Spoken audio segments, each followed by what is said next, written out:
Bien, jóvenes, buenos días, ¿cómo están? Bienvenidos a una clase más del curso de Historia. Hoy día es 23 de febrero, vamos a empezar nuestra octava clase, nuestra penúltima clase del ciclo. Ya no falta nada, la otra semana terminamos. Esto fue muy rápido, un curso de repaso básicamente, así que el tema que nos toca hoy es bastante extenso también.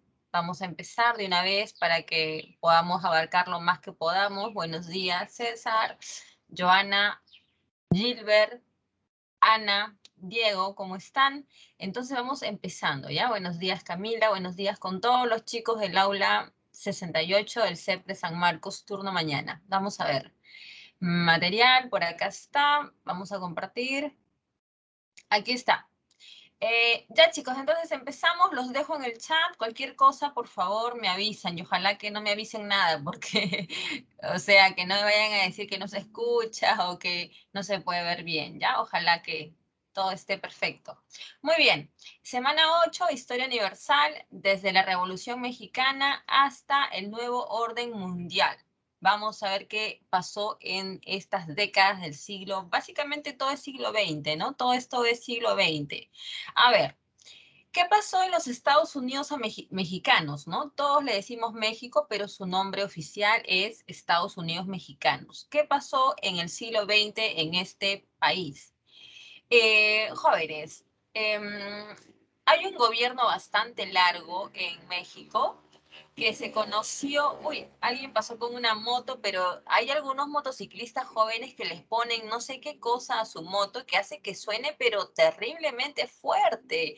Yo no sé de verdad cómo hacen para hacer esos sonidos con la moto que se escucha a, no sé, 10 kilómetros a la redonda. Bueno, ya pasó la moto, así que ya, nos distrajo.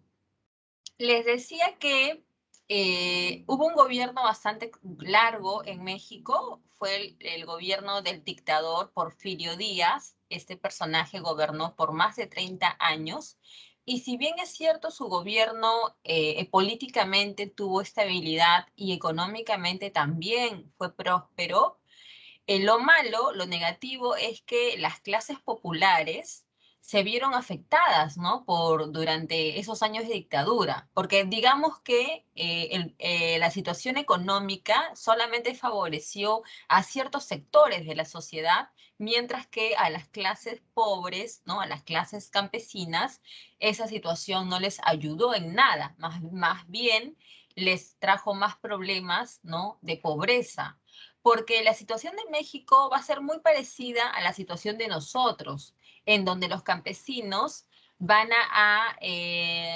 arrebatarle sus tierras y los campesinos van a tener esta situación de explotación y digamos que no van a tener el derecho, ¿no? A la propiedad sobre las tierras que trabajaban. Lo mismo que acá en el Perú, ¿no? Entonces, estas son algunas de las causas que van a conllevar a estos años de revolución en México. Y también, pues, como les vuelvo a repetir, acá el problema es que no solamente son los campesinos los que van a estar descontentos con esta dictadura, sino también otros sectores de la población, que básicamente son sectores, ¿no? Digamos que populares, ¿no? Tras la clase trabajadora, la clase campesina. Y cuando se menciona que son algunas partes de la élite, te comento que esa parte de la élite básicamente son los grupos opositores del dictador Porfirio Díaz, ¿no? Son gente que está en contra de la dictadura de Porfirio Díaz y que van a encabezar los movimientos revolucionarios que vamos a ver a continuación. A ver, este señor Francisco Madero es un revolucionario que va a impulsar un golpe de Estado en contra de Porfirio Díaz, pero digamos que en un principio no tiene éxito y justamente por eso va a ser llevado a prisión. Luego de ello se escapa de prisión y más tarde, ¿no? Regresa proclamando lo que es el Plan San Luis de Potosí. Este Plan San Luis de Potosí es un documento donde dos cosas son las más importantes. La primera es que digamos que se pide al pueblo, se motiva al pueblo a levantarse en armas en contra de la dictadura de Porfirio Díaz. O sea, es como que motivar al pueblo para que se levante, ¿no?, violentamente para acabar con la dictadura.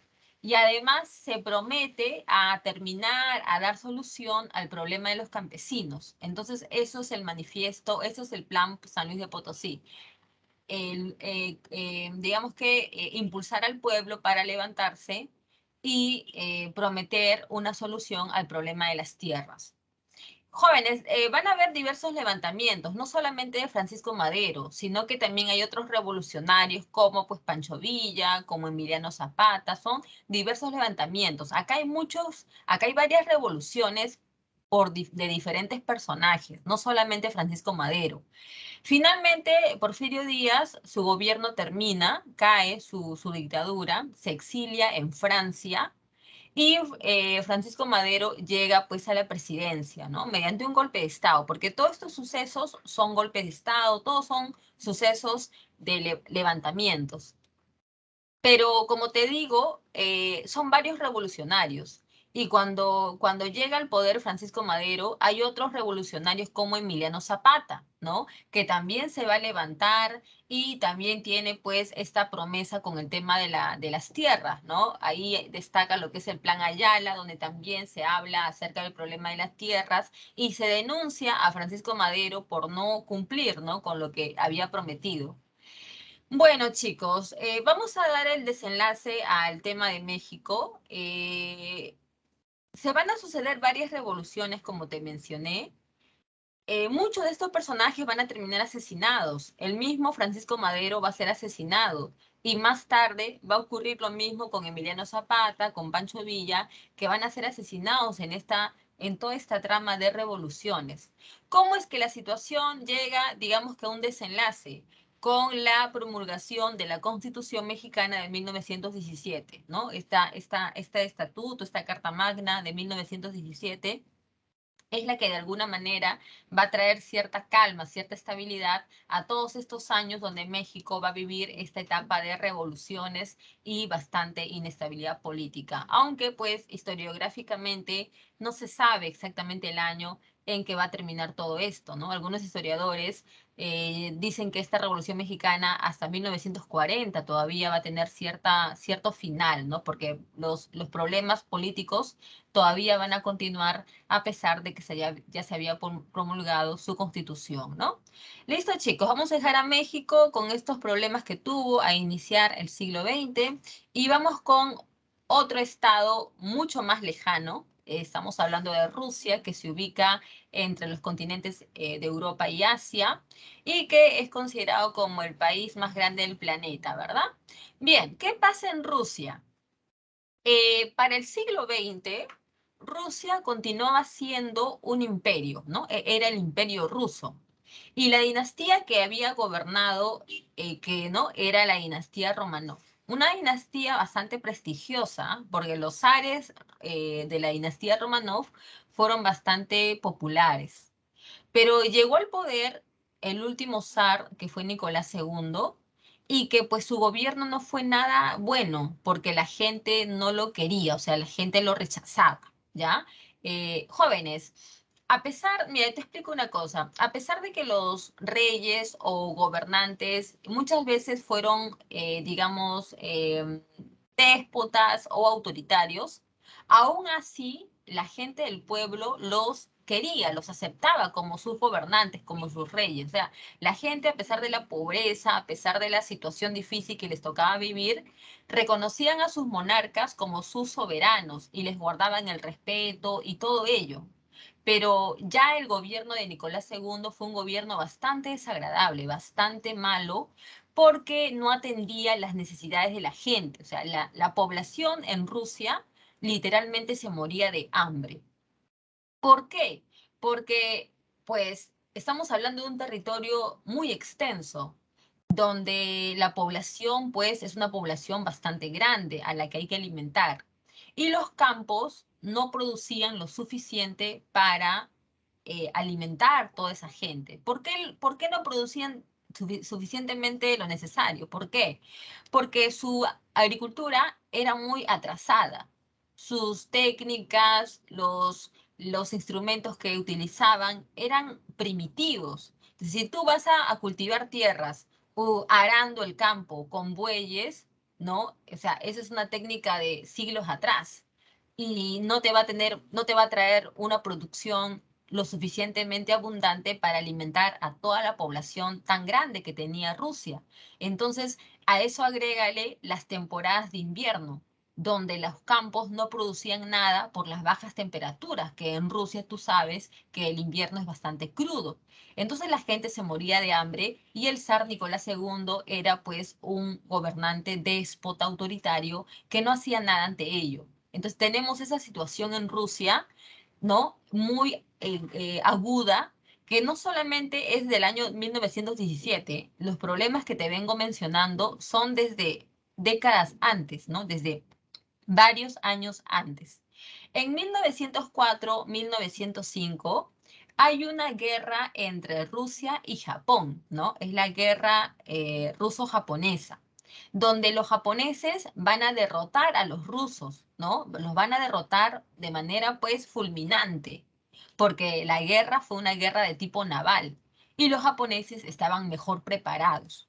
¿Por qué te menciono esta guerra? Porque de esa derrota que sufrieron los rusos, va a traer más consecuencias económicas en Rusia. O sea que la gente, de lo que ya se moría de hambre, ahora se va a morir más de hambre, ¿ya? Entonces las cosas se agravaron más con esa derrota y por ello hay una revolución liberal, ¿ya? Liberal, escucha bien, ¿eh? Es una revolución liberal en el año 1905, donde hay un episodio que es el más recordado, es el famoso Domingo Sangriento, donde la gente, entre mujeres, hombres y hasta niños, van a ir al Palacio de Invierno a pedirle al zar que les dé comida, que les dé trabajo o por lo menos que los escuche. ¿Y qué es lo que sucedió? Que a toda esa gente se le mandó a disparar, así a quemarropa, como se dice. Entonces, toda esa gente murió. Ahora, hoy en día se dice que el zar no dio esa orden. Quien dio la orden fue su tío, porque el zar Nicolás II y su familia en ese día no estaban en el Palacio de Invierno. Pero como sea, jóvenes, esa gente fue disparada sin piedad y eso provocó el estallido de muchas revoluciones liberales al interior de Rusia, ¿no? En varias provincias de Rusia, muchos se van a levantar reclamando eso que había pasado, ¿no? Con esa pobre gente que fue a reclamar. Entonces, la derrota ante Japón produjo esa revolución liberal del año 1905, donde lo bueno que va a ocurrir de todo eso es que se va a crear la Duma. ¿Qué cosa es la Duma? Es el Parlamento ruso, que si bien es cierto era algo bueno, pero en la práctica no sirvió de nada, porque ese Parlamento fue sumiso a los intereses de la aristocracia rusa. Entonces como que no se logró nada, básicamente en la práctica no. Llegamos al año 1917 y pues tenemos el régimen del zar, que es bastante despótico, la gente campesina que literalmente se muere de hambre. Y, y con todo eso, jóvenes, Rusia participa en la Primera Guerra Mundial. Y ya te comenté en la clase pasada que digamos que la participación de Rusia fue desastrosa, porque los alemanes los derrotaron terriblemente así, o sea, fulminantemente. Tanto así, jóvenes, que inclusive hay anécdotas que dicen que los jóvenes rusos se escapaban de las filas, o sea, se iban corriendo. Joven, eso fue humillante, ¿no? Porque, o sea, acá el problema fue la falta de preparación. Cuando Rusia entra en la guerra, el zar Nicolás II exigía a los jóvenes a ir a la guerra. O sea, la gente no estaba comprometida, la gente no tenía ese amor, la gente solamente pensaba en comer, pues, porque imagínate, con tantos problemas económicos, sociales, ¿quién piensa en ir a una guerra? Nadie. Entonces, cuando el zar Nicolás II mandaba a los jóvenes a la guerra, los mandaba obligados. Les decía, ¿no? O vas a la guerra o te mando a Siberia. Entonces, no es la manera. Cuando los jóvenes llegaban a las líneas defensivas, también había mucha incapacidad por parte del alto mando militar ruso. Dicen que entre 15 soldados compartían pues, un mismo rifle.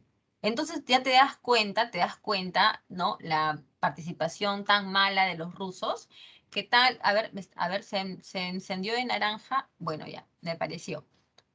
Entonces ya te imaginas la mala participación de Rusia y sus terribles derrotas ante el ejército alemán.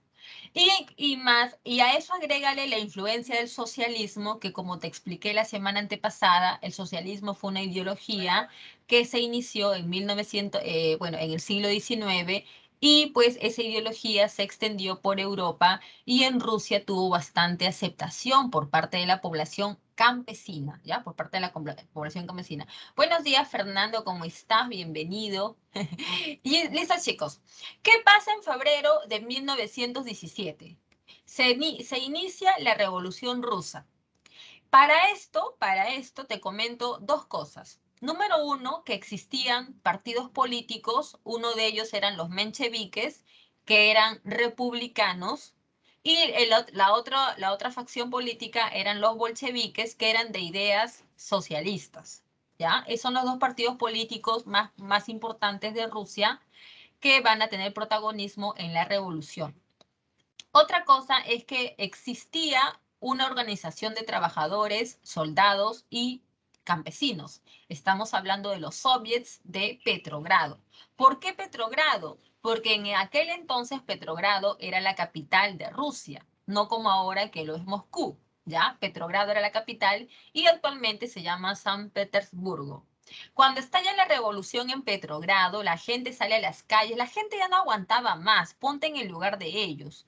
Tus familiares, tu tío, tu hermano, tu papá, tu esposo van a la guerra y regresan muertos. Entonces, entiende a los rusos, no hay que comer. El zar no hace nada por ustedes. Él y su familia, ¿no? Son malos, ¿no? No se preocupan. Mientras ellos están ahí disfrutando con la aristocracia rusa, ustedes se mueren literalmente de hambre. Entonces, estalla la revolución, el zar Nicolás II se ve obligado a abdicar, ¿no?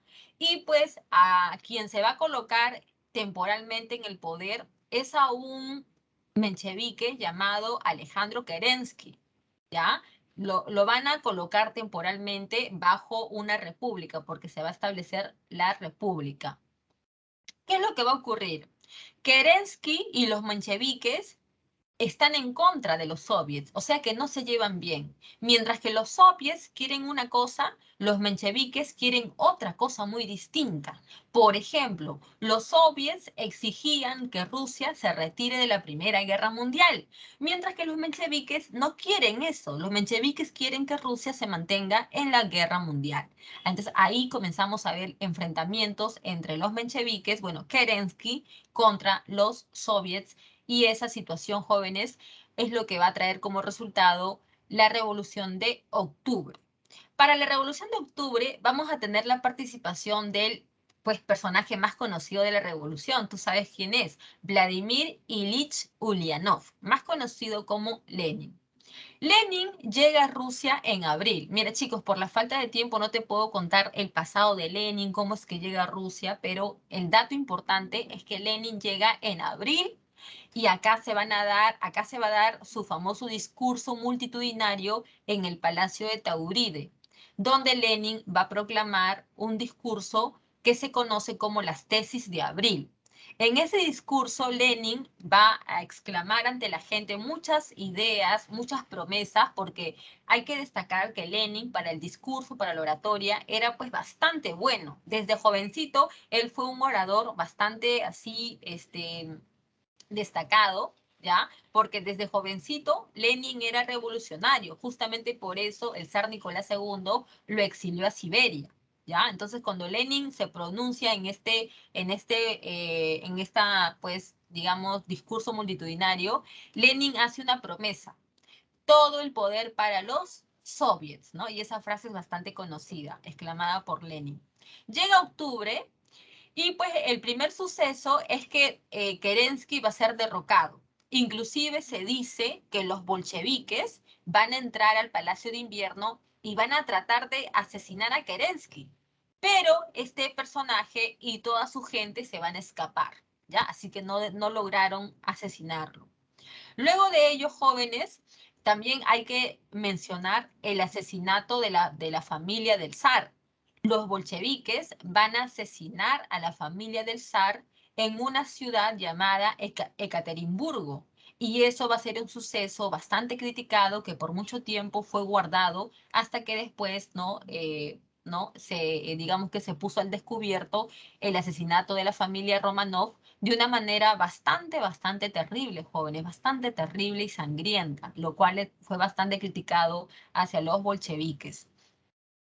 Rusia se retira de la Primera Guerra Mundial porque ya para este momento Lenin ha tomado el poder junto a los soviets y ahí pues se firma el Tratado Brest-Litovsk en el año 1918, donde Rusia se retira, pero no es tan fácil, ¿ah? No es tan fácil porque Rusia tiene que entregar territorios, ¿no? Letonia, Estonia y Lituania son territorios que va a tener que entregar y además se compromete a pagar una indemnización.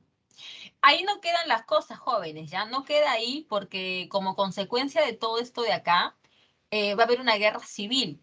Los revolucionarios son los rojos y los contrarrevolucionarios son los blancos. Profesora, ¿habían contrarrevolucionarios? Por supuesto que sí, jóvenes. Habían sectores que estaban en contra de la revolución y también la aristocracia, ¿no? Que no está a favor de esto. Entonces hay gente que se opone, que son los blancos. Finalmente, de esa guerra civil ganan los rojos, ¿no?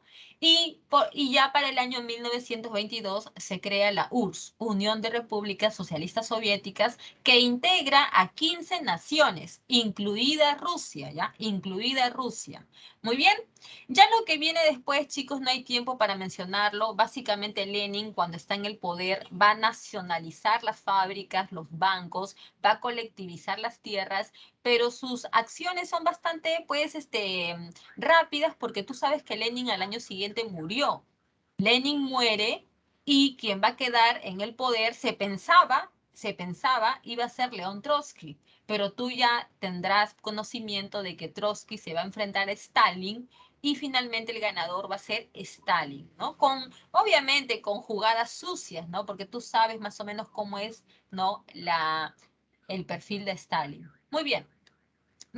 Vengámonos para América, a Estados Unidos, y vamos a ver qué pasó en el año 1929.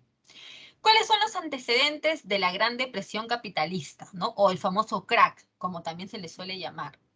Luego de la Primera Guerra Mundial hay un cambio total en el dinamismo económico financiero mundial. ¿Por qué, profesora? Vamos a ver. Ajá, sí, a ver, por ahí me están preguntando sobre los países que integraron la URSS, ¿ya? Chicos, acá, como nosotros tenemos acá la facilidad de tener, pues, digamos, el material, o sea, la virtualidad acá nos ayuda porque podemos buscar información, mira. Ahí está, para que no tengamos dudas. Mira, ¿ves, César, lo que me preguntabas? Te decía que sí, que Ucrania perteneció. Los países que están para acá, para la parte de la parte occidental de Rusia, son los más fáciles de recordar, ¿ya? O sea, Estonia, Letonia, Lituania, Ucrania, Georgia, Bielorrusia, Moldavia, Armenia, son los más fáciles. Los que están para la parte oriente, que terminan en tan, esos son los más difíciles, ¿ya? Los que terminan en an, ¿no? Entonces, ahí están las naciones. No es necesario que te las recuerdes, ¿no? Difícil recordarlas todas, pero ahí está. Hay que saber que fueron 15 y que pues cuando ya la URSS se desintegra, varias de ellas proclamaron su independencia antes de 1991. O sea, por ejemplo, en Ucrania, en Armenia, ¿no? Letonia, Lituania, Estonia, se van a independizar de la URSS antes de 1991, ¿ya? De todas las naciones que conformaron la URSS, digamos que las más importantes fueron Ucrania, Bielorrusia y Rusia, ¿ya? Estas tres fueron las más importantes porque fueron las fundadoras de la URSS. ¿Me dejo entender? Ucrania, Bielorrusia y Rusia fueron las fundadoras y las demás naciones se unieron voluntariamente después. Ahora, también seguro César, habrás escuchado mencionar el genocidio ucraniano, ¿no? En los tiempos de Stalin cuando se aplicaron los planes quinquenales donde aproximadamente 10 millones de ucranianos murieron de hambre, ¿ya? Fueron pues años bastante, digamos que malos, ¿no? O sea, ahorita creo que vamos a llegar a una partecita de eso y por ahí podemos, ¿no? Mencionar qué es lo que pasó ahí, ¿ya?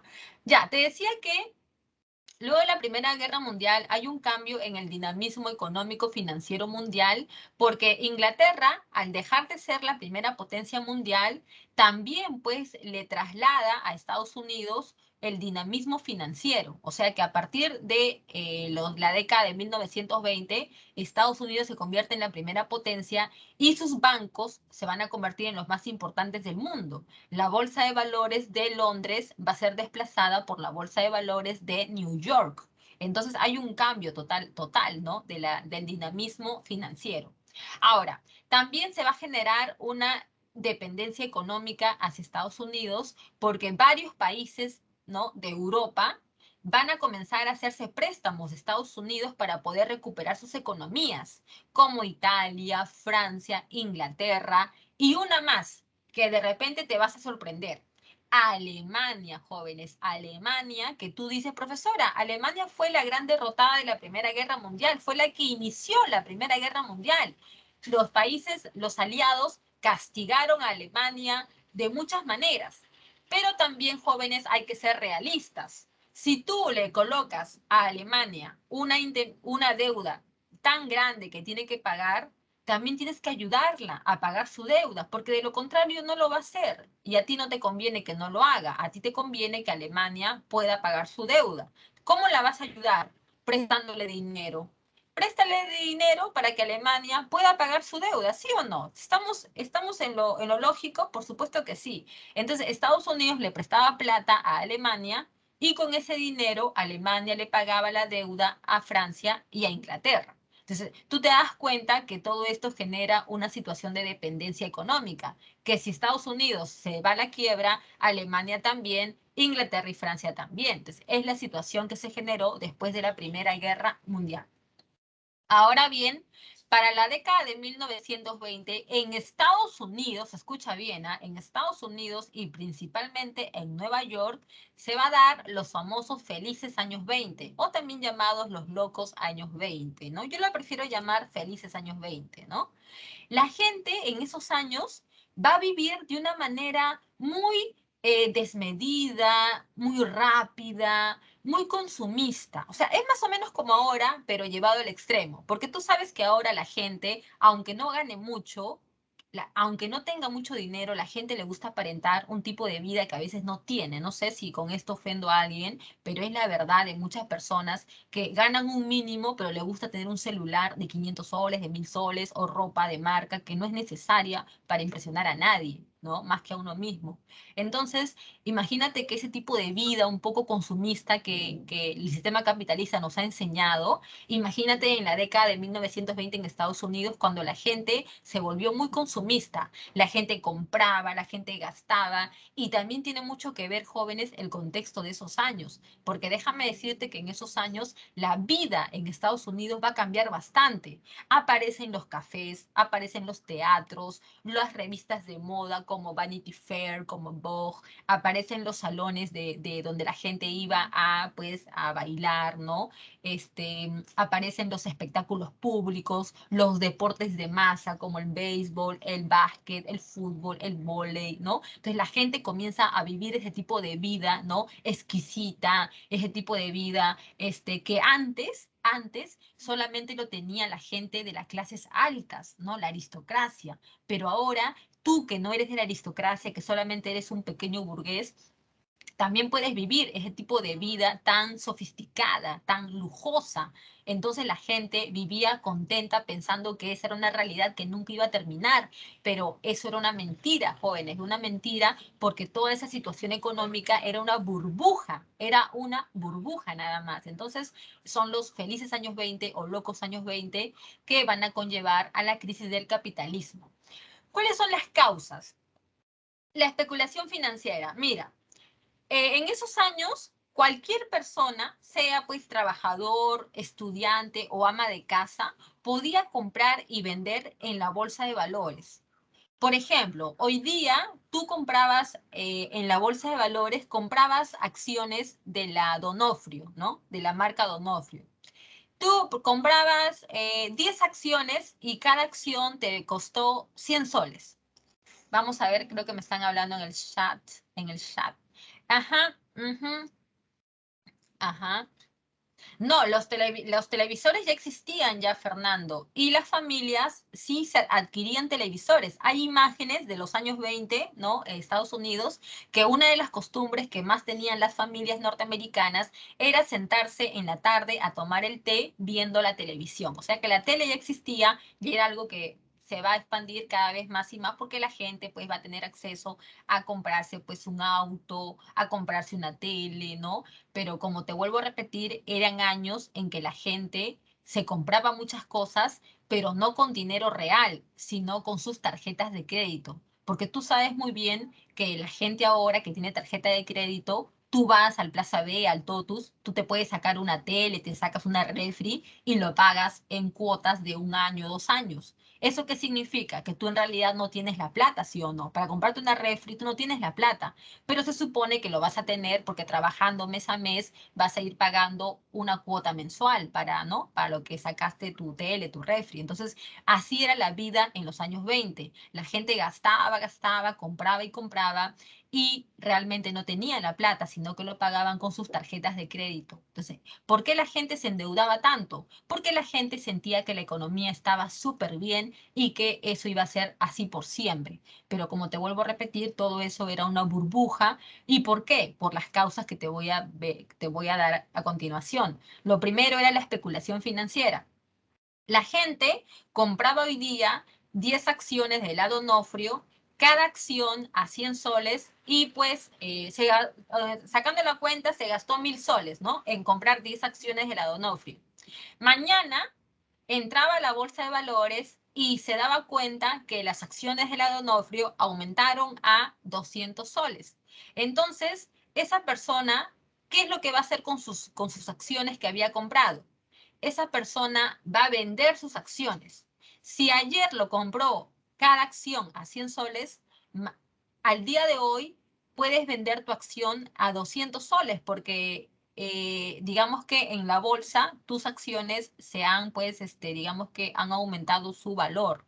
Entonces, tú hoy día lo vendes a 200 y te estás generando una ganancia de 1000 soles. De un día para otro, sin hacer nada, te estás ganando 1000 soles. Vacancia o no, tú y profesora, eso también quiero hacerlo yo, ¿no? Compro acciones y mañana los vendo y me gano plata sin hacer nada. Y mucha gente hacía eso, hasta las amas de casa.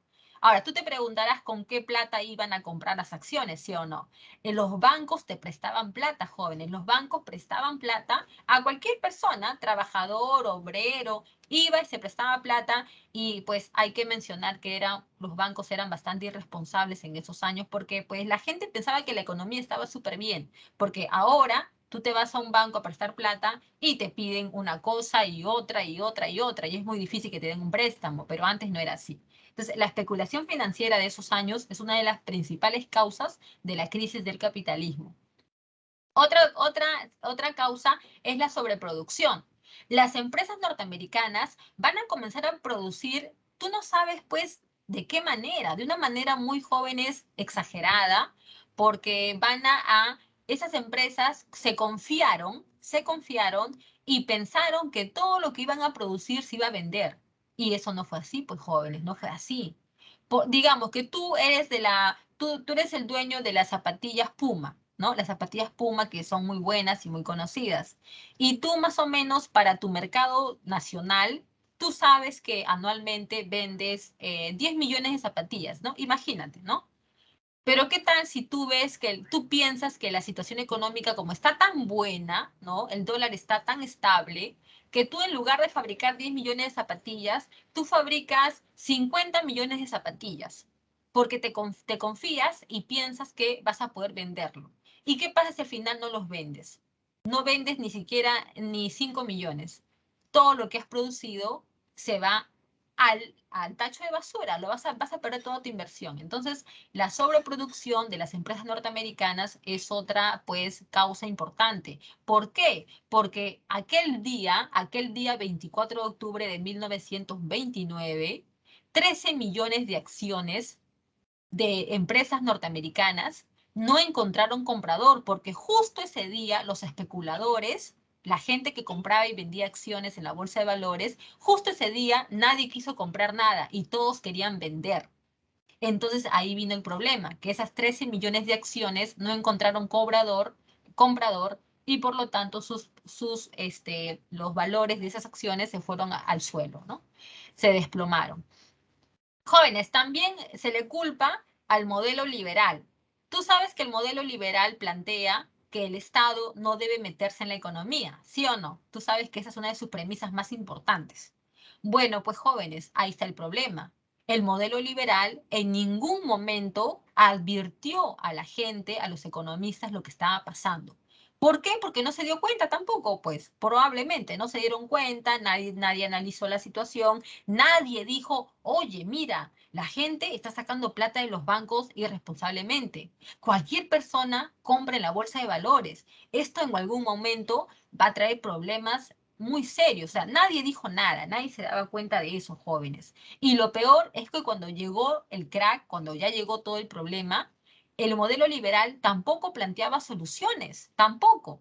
Entonces, es por eso te digo que mucha gente en el mundo, no solamente en Estados Unidos, sino en el mundo, principalmente en Europa, mucha gente va a desconfiar del modelo liberal. La gente dice, el modelo liberal no sirve, mira lo que ha pasado, estamos muriéndonos de hambre. Hay que apostar por otro tipo de modelo que sí nos asegure una estabilidad económica. Entonces, en Europa, con ese pensamiento, mucha gente va a comenzar a confiar en los fascismos y en el comunismo porque van a desconfiar del modelo liberal que no supo prevenir la crisis del sistema capitalista. La verdad, jóvenes, es que el día 24 de octubre fue la principal caída de la bolsa, pero días antes la bolsa ya había estado cayendo y días después continuó también cayendo, ¿ya? Hay que entenderlo de esa manera, pero el jueves 24 de octubre fue la caída principal.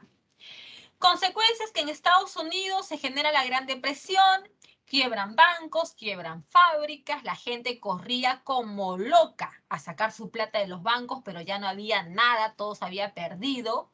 Multimillonarios que se quitaron la vida, se suicidaron porque no podían creer que lo habían perdido todo.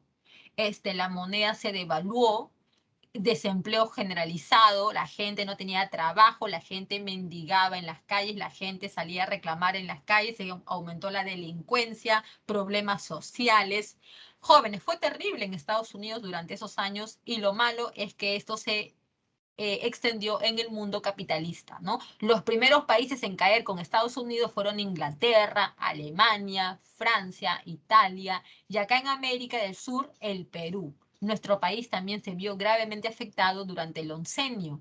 Básicamente podemos decir que esta situación, más toda la corrupción del gobierno de Leguía, fue lo que hizo que terminara cayendo con el levantamiento de Sánchez Cerro, ¿no? Entonces, muchos países se vieron afectados.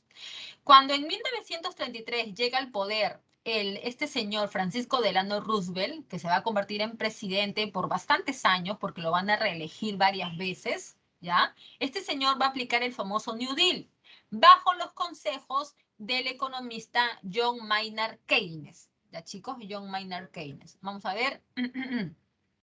Ah, sí. Sí, exactamente, César. El crack, ¿no? La crisis capitalista es lo que va a ayudar a que en Alemania el nazismo gane más fuerza, ¿no? La gente pues ahí comience a apoyar a ese partido totalitario. Entonces, jóvenes, se aplica el New Deal con las ideas del keynesianismo.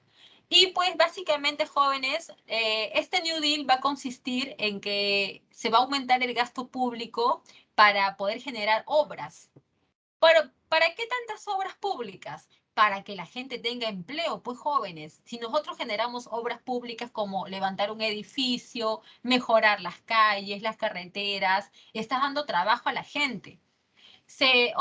Otra medida que se tomó es que los horas de trabajo se redujeron a 5 o 6 horas nada más. ¿Para qué? Para que la gente pueda tener 2 o hasta 3 trabajos y de esa manera más ingresos económicos. También se van a aplicar sistemas de seguridad social para la gente anciana, para la gente estudiante, o sea, estudiantes como ustedes, también se les daba un seguro para que puedan continuar con sus estudios. A los campesinos, a los dueños de tierra, se les va a indemnizar para que puedan volver a cultivar y a las grandes empresas se les va a dar préstamos, ¿no? Para que puedan volver a abrir sus empresas. ¿Todo esto para qué? Para que la gente otra vez tenga dinero en sus bolsillos. Si el gobierno te da ayuda económica, genera empleo, te aumenta el sueldo, como estudiante te da dinero para que vuelvas a estudiar, ¿no?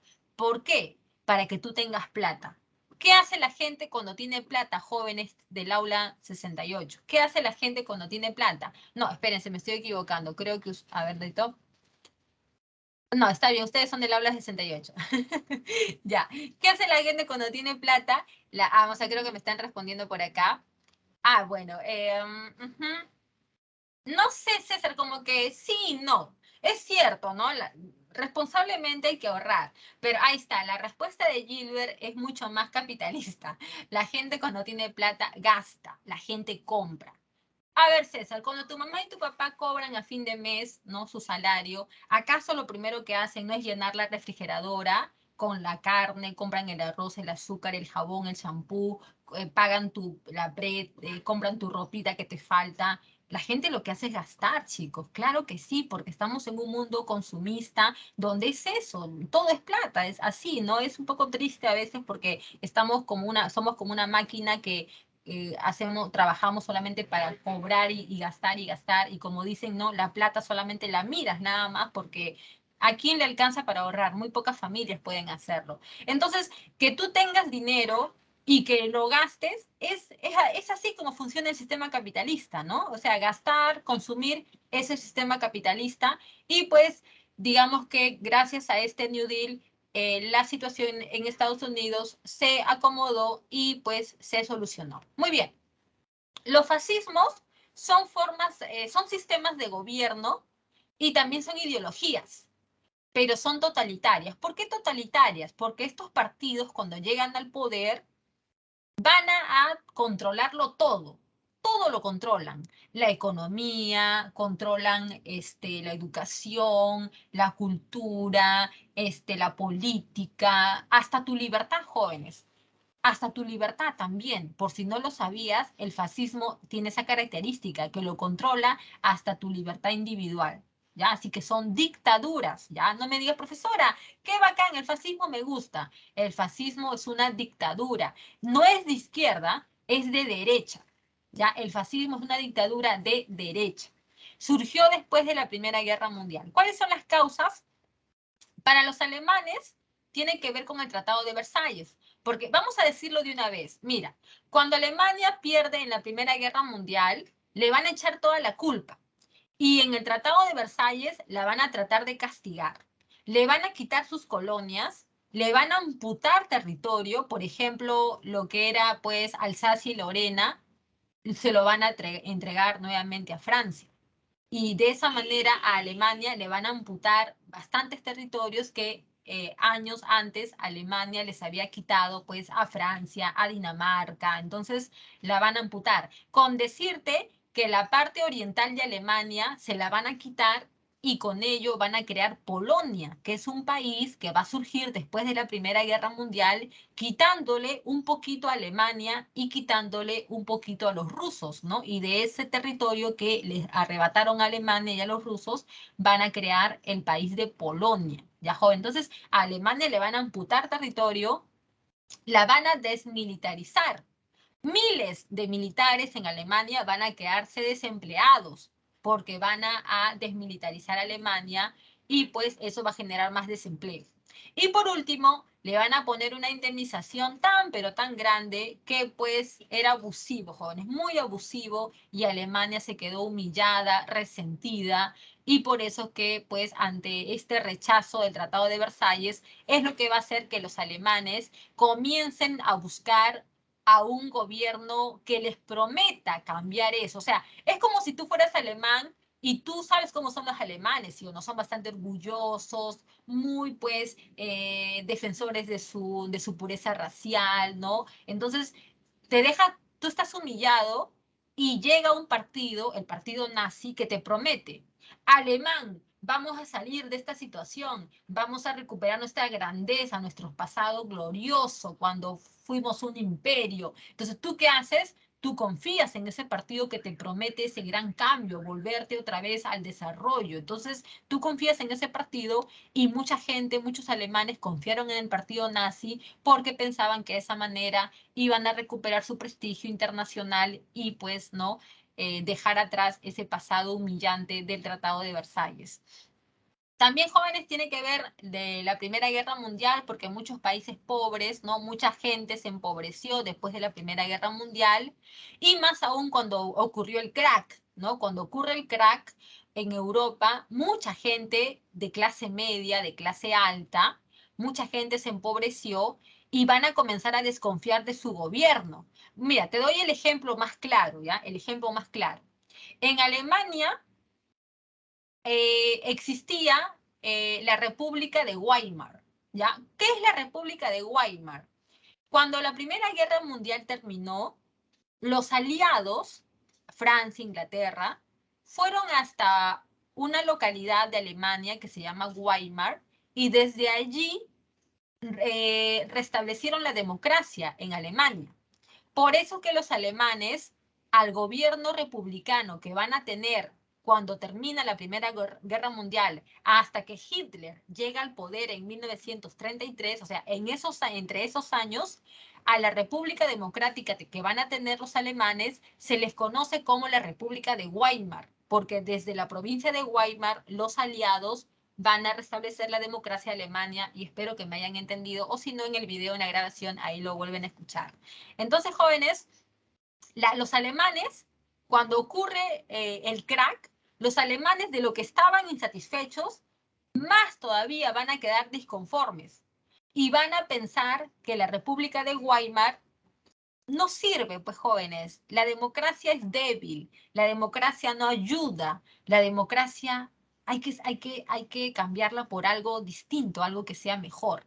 Entonces, cuando la situación social se agrava con el crack del 29, los alemanes desconfiaron totalmente de la República de Weimar y van a confiar en un régimen totalitario como el nazismo, ¿ya?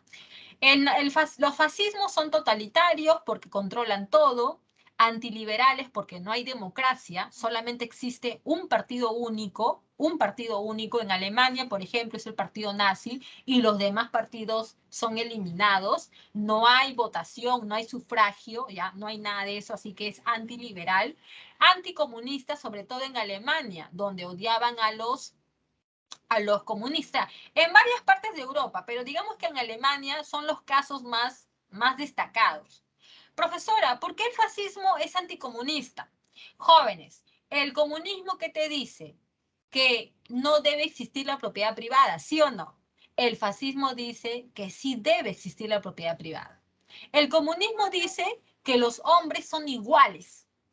El fascismo dice que los hombres, tú y yo, no somos iguales. Tú eres diferente a mí, yo soy mejor que tú. ¿Me dejo entender? Entonces, el fascismo y el comunismo son como el agua y el aceite. Son dos ideologías irreconciliables, ¿ya, jóvenes? Así que los fascismos son anticomunistas, y sobre todo en Alemania destaca bastante eso. Y ultranacionalistas como Alemania también, que tiene un nacionalismo muy exacerbado que se le conoce como chauvinismo.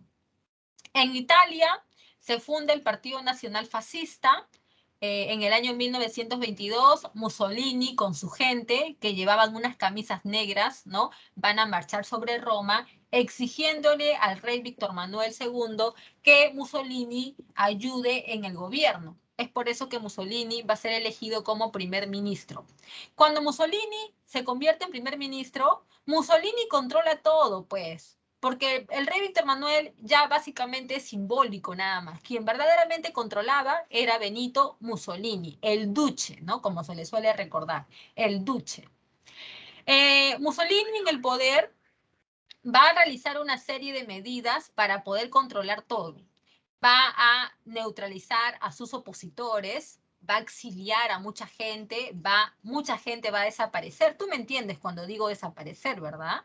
Bueno, se van a suprimir los partidos políticos, ¿no? Va a controlar la propaganda, la educación, ¿no? Entonces, son las acciones del fascismo italiano y va a llegar a un acuerdo con la iglesia. Mira, te comento una cosa. En el siglo XIX, Alemania e Italia se unificaron, ¿no? Tú has escuchado de eso, ya lo has leído seguro. Ya, en el caso de Alemania, la unificación se completó, ¿no? Se completó cuando derrotaron a los franceses en la batalla de Sedán. Pero en el caso de Italia, la unificación no estaba completa. ¿Por qué? Porque el Vaticano, que está dentro de Roma, el Vaticano no quería ser parte de esa unificación, porque el Vaticano, al tener ahí como sede a la Iglesia Católica, la situación del Vaticano era distinta, pues. Entonces, ese problema con el Vaticano se quedó pendiente, hasta que cuando Mussolini llega al poder, Mussolini firma el Concordato de Letrán, en donde conversa con la Iglesia Católica y les dice que a partir de ahora el Vaticano será un país independiente, que no pertenece a Italia, que es autónomo y que ahí va a ser la sede de la Iglesia Católica hasta el día de hoy. Entonces, de esa manera Mussolini se amistó con la Iglesia Católica. Jóvenes, en el caso de Alemania tenemos al nazismo, en la figura del Führer Adolfo Hitler, que fue un soldado, fue un simple soldado que participó en la Primera Guerra Mundial y después se convirtió en el líder del partido nazi. En 1923 protagoniza un golpe de Estado, que es el Paz de Múnich, donde fracasa y se va a la cárcel. Estando en prisión, publica su libro Mein Kampf, Mi lucha, donde Hitler expone todas sus ideas locas, ya todas sus ideas locas, su odio hacia los judíos, la superioridad de la raza alemana, el espacio vital, entre otras locuras más, ¿ya? Muy bien. Para 1932 participa para las elecciones para el Parlamento y su partido obtiene una mayoría simple. Desde ese año, 1933, Hitler llega al poder haciéndose nombrar como canciller. Ya para 1933, la República de Weimar finaliza, porque Hitler la va a eliminar, y Hitler proclama el Tercer Reich. Profesora, ¿qué es el Tercer Reich? Es el Tercer Imperio Alemán. Es el tercero porque recuerda que el segundo fue de Otto von Bismarck y el primero fue en el siglo X a cargo de Otón I. Ya, entonces se proclama el Tercer Reich, Tercer Imperio Alemán, con Hitler en 1933. Mira que ese año es bastante curioso, ¿eh? Porque ese mismo año Roosevelt llegó al poder en Estados Unidos. Y estos dos personajes tienen mucho de parecido. Profesor, ¿en qué? En que estos dos personajes sacaron a sus países de la miseria y los convirtieron otra vez en potencia. Así que hay que reconocerlo. Hitler podrá ser un loco total, pero de algo hay que reconocer es que sacó a Alemania de la ruina y la convirtió en una nueva potencia mundial. Muy bien, jóvenes. Hitler, cuando llega al poder, hace lo mismo que Mussolini, pero mucho más, todavía mucho más exagerado. Va a controlarlo todo. Una de sus primeras acciones es incendiar el parlamento alemán, el Reichstag, ¿ya? Y le echa la culpa a los judíos. De repente ustedes han escuchado hablar de la noche de los cristales rotos. Fue una noche donde Hitler mandó atacar los negocios de los judíos. La noche de los cuchillos largos fue una noche en la que Hitler, bueno, es un simbolismo, no es un alegorismo decir una noche, ¿no? Pero fue un episodio donde Hitler mandó a depurar a la gente de su propio partido. O sea, Hitler era un terrible. O sea, tú puedes creer que a su propio partido donde Hitler tenía pues gente que no estaba muy de acuerdo con sus ideas, Hitler los mandó a matar, los mandó a desaparecer. O sea, una depuración de su propio partido político. Eso es Hitler, jóvenes, eso era Hitler. Eso fue la noche de los cuchillos largos. Ahora, con la ley habilitante, con esta ley habilitante, Hitler comenzó a tener pues derecho, poder para poder gobernar y decidir sobre todas las leyes. O sea, es como decir que ahora Hitler toma todas las decisiones del Parlamento. Es como si Hitler fuera el Parlamento completo. Entonces, con esta ley habilitante, Hitler tenía potestad para tomar todo tipo de decisiones como si él fuera el Parlamento. Leyes antisemitas, también jóvenes. Ustedes habrán escuchado, leído que Hitler mandó a construir campos de concentración tanto en Alemania como en Polonia y en otras partes también, pero sobre todo las más importantes fueron las de Polonia y de Alemania. Pero jóvenes, eso no fue lo único, porque antes de que inicie la Segunda Guerra Mundial, Hitler había comenzado a atacar a la gente judía. Primero, les quitó sus títulos universitarios. Si tú eras ingeniero, doctor, ¿no? Ya no, desde que llega Hitler al poder, tú ya no tienes título de profesión. Tú ahora eres una persona sin profesión. En tu brazo, en la parte de tu brazo, te mandaban a colocar un símbolo de que tú eras judío, ¿no? La cruz que los judíos suelen llevar ahí, ¿no? Como símbolo de su religión. Eso tenías que ponértelo en tu brazo para identificarte como judío. No podías entrar a los espectáculos donde, pues, de las calles en Alemania porque estaba prohibido el ingreso de judíos. No te podías subir a los buses, ¿no? No comunes, porque estaba prohibido para los judíos. No podías andar por la vereda, tenías que andar por la pista. A tu nombre, por ejemplo, tú te llamabas Carlos, ¿no? O te llamabas Julio. A tu nombre se te anteponía un nombre judío, como David, por ejemplo, ¿no? Entonces, a partir de ahora ya no te llamas Carlos Sánchez, ahora te llamas David Carlos Sánchez. Entonces, ese fue el trato que los judíos van a recibir con las leyes antisemitas que Hitler va a sacar y muchas otras cosas más, chicos, que por falta de tiempo ya no podemos mencionarlo, pero Hitler fue un tipo bastante, bastante loco y atacó todo, todo lo tomó. La educación, la cultura, la propaganda, todos jóvenes, ¿ya? En cuanto a Stalin, él va a llegar al poder tras la muerte de Lenin. Su régimen va a ser una dictadura. Y lo único resaltante bueno que podemos mencionar de Stalin es que va a convertir a Rusia en una potencia industrial. O sea, hay que decirlo, Rusia en pocos años va a convertirse en una potencia industrial mediante la aplicación de los planes quinquenales, que va a ser algo así como una economía planificada por periodos de tiempo. ¿No? Los planes quinquenales se desarrollaban en periodos de 5 años y lo que básicamente se impulsaba era la industria de acero, la industria bélica, ¿no?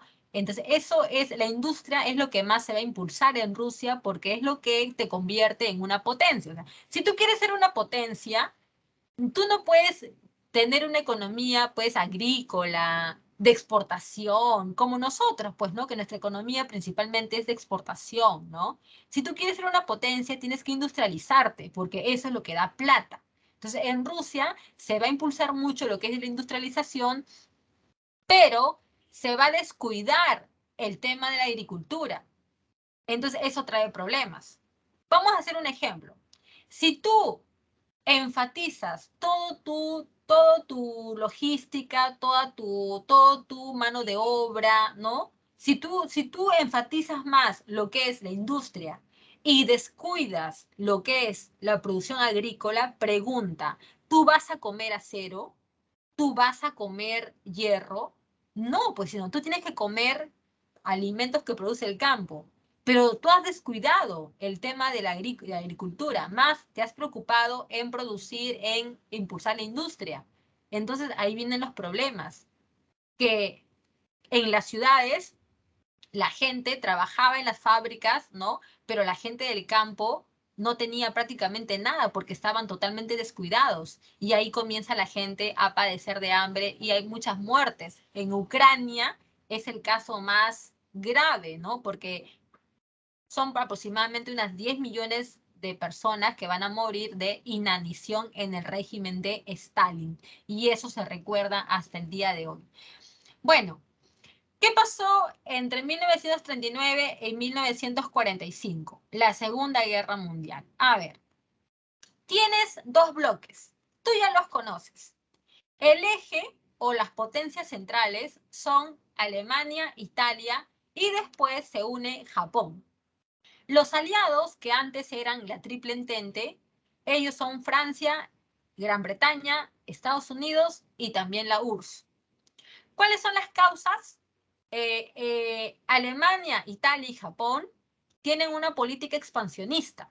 Por ejemplo, Alemania invadió Memel, Danzig y los Sudetes, ¿no? Los Sudetes eran una parte de Checoslovaquia que los alemanes van a invadir. Italia invadió Etiopía, ¿ya? Y Japón invade China. Inclusive Japón, cuando invade China, va a establecer un gobierno llamado el Manchukuo. Entonces, jóvenes, esa política expansionista, antes que empiece la Segunda Guerra Mundial, es una de las causas más importantes, ¿ya? El revanchismo de Alemania, tú ya lo entiendes, ¿verdad? Fue por el Tratado de Versalles, que fue humillante para los alemanes. Y la Sociedad de Naciones fue una, digamos que, organización que fue creada a propuesta del presidente norteamericano Wilson, pero digamos que no sirvió porque se supone que era para preservar el orden y la paz mundial, pero en realidad no la respetaron y no sirvió para nada. ¿Ya, chicos? Vamos con los ataques, ¿no? ¿Qué pasó? A ver, Alemania es el país que, que va a protagonizar el primer ataque contra Polonia, el 1 de septiembre de 1939. Polonia, al ser un país pequeño, en un mes se va a rendir, va a capitular, como se suele decir. Luego de ello, Alemania aplica la guerra relámpago, Blitzkrieg. Es una guerra contundente, rápida, donde atacas por aire y por tierra. De esa manera no le das tiempo a que tu enemigo reaccione. Con esta guerra relámpago, Alemania consigue invadir Europa Occidental. Estamos hablando de Dinamarca, Noruega, Bélgica, los Países Bajos, Francia, ¿ya? Entonces, fue rápido el avance de Alemania gracias a la guerra relámpago. En el caso de Francia, Alemania la va a invadir y la va a dividir en dos, ¿ya? Porque recuerda que Francia, pues, es enemiga histórica de Alemania, ¿no?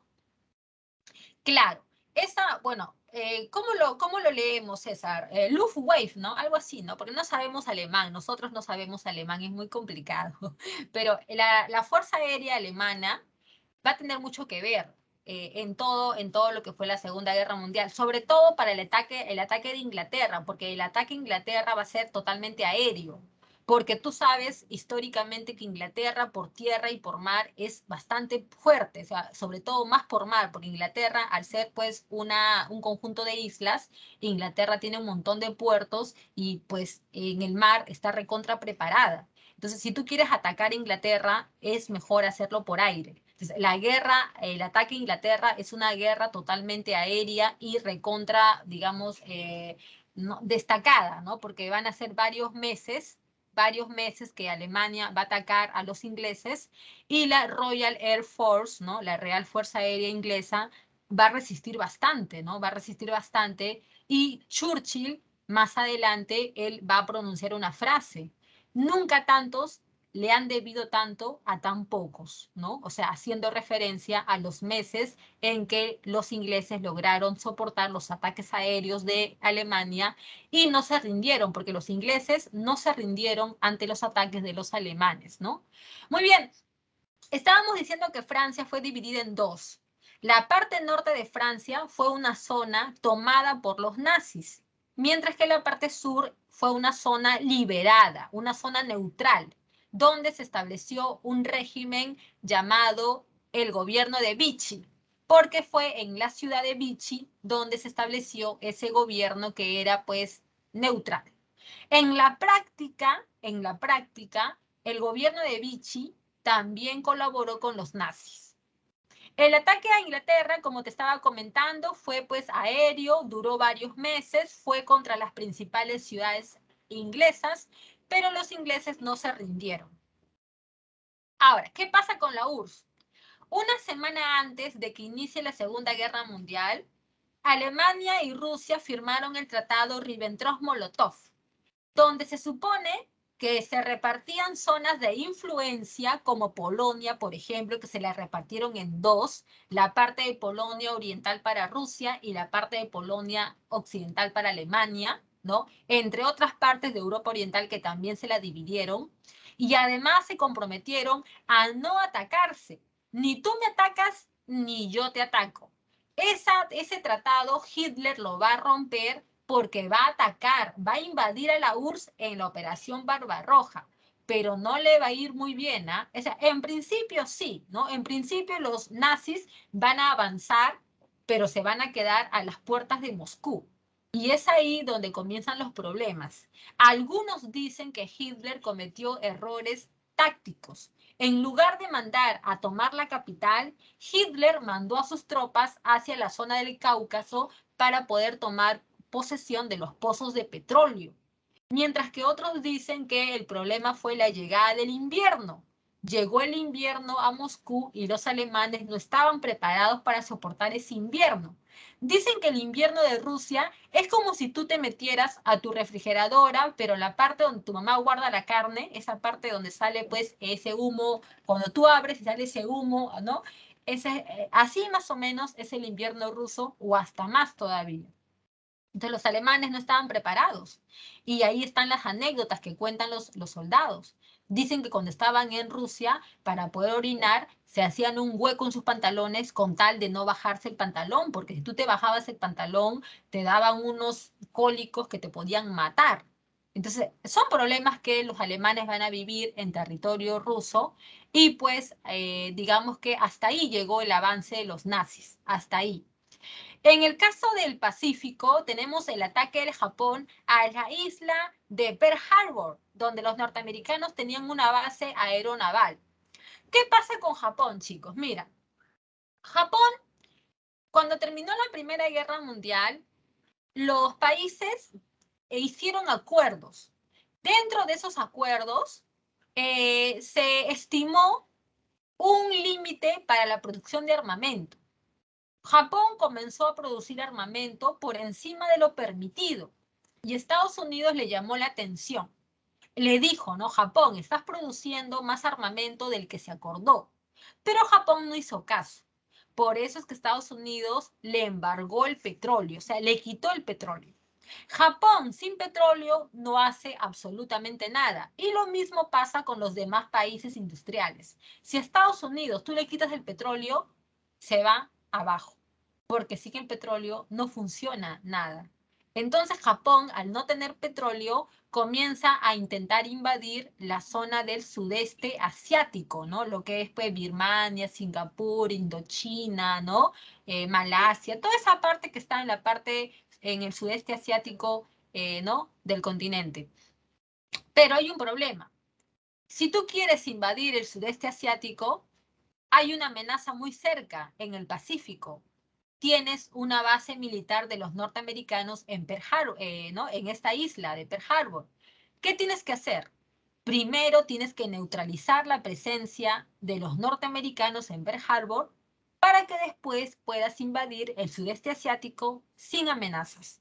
Es por eso que los japoneses van a atacar esta isla y ahí viene la polémica, pues jóvenes. Dicen que los japoneses avisaron, los norteamericanos dicen que no avisaron. Entonces, jóvenes, es un secreto más que nunca lo sabremos, un misterio más. Es una mentira más de los norteamericanos que nunca estaremos seguros cómo realmente es que fue. Aunque hay testimonios, ¿eh? Hay testimonios. Hubo una vez una revista que entrevistó a un peruano que ahorita debe estar muerto porque fue hace varios años, un peruano que en aquel tiempo era jovencito, pues como la edad de ustedes más o menos. Entonces este chico, este peruano, de una familia pues más o menos, ¿no? Pudiente, estaba en esa isla aquel día, ¿no? Y dicen que pues avisaron a la gente, a él también le avisaron, de que salgan, de que abandonen la isla porque iba a haber un ataque. Entonces la gente, los turistas, los norteamericanos que estaban ahí, comenzaron a agarrar sus chivas y a irse. A los que no les avisaron nada fue a la gente del lugar, a los nativos, a las familias que vivían ahí, no les dijeron nada para que sirvan como carne de cañón, ¿no? Y además se sabe, se dice que días antes del ataque, los norteamericanos habían mandado a sacar sus barcos, pues sus barcos, pues, ¿no? O sea, lo que dejaron ahí fue pura chatarra para que sirva como, pues, como pretexto, nos han atacado, ¿no? Los japoneses. Bueno, es lo que se dice, jóvenes, pero bueno, lo cierto es que después de ese ataque, los norteamericanos tuvieron el pretexto para poder meterse en la Segunda Guerra Mundial. Vamos con el contraataque de los aliados o la ofensiva de los aliados. Después de atacar Pearl Harbor, los japoneses tomaron el sudeste asiático, invadieron Indochina, Singapur, Birmania, ¿no? Toda la zona del sudeste asiático. Pero los norteamericanos van a contraatacar y vamos a ver que Japón va a ser derrotada. ¿Qué me dicen por acá? Ajá. Claro, pues no, los norteamericanos al toque son sus mentiras, pues jóvenes. Mira, la llegada a la luna, el incidente de Tonkin, ¿no? Con lo que los norteamericanos se metieron a la guerra de Vietnam. El ataque de Pearl Harbor, el hundimiento de Lusitania, el disque hallazgo del telegrama Zimmerman y muchas otras cosas más, ¿no? Que los iraquíes tenían armas biológicas, ¿no? Que para atacar al mundo, mentira. Cuando la ONU entró en Irak para poder buscar esas armas biológicas, no encontraron nada. Entonces, ¿de dónde salió esa mentira? Que Irak con China, ¿no? Irán son los países del mal, mentira, o sea, nada que ver. Bueno, chicos, entonces Japón va a tener que retroceder porque va a ser derrotada en las batallas aeronavales de Midway y también del Mar del Coral.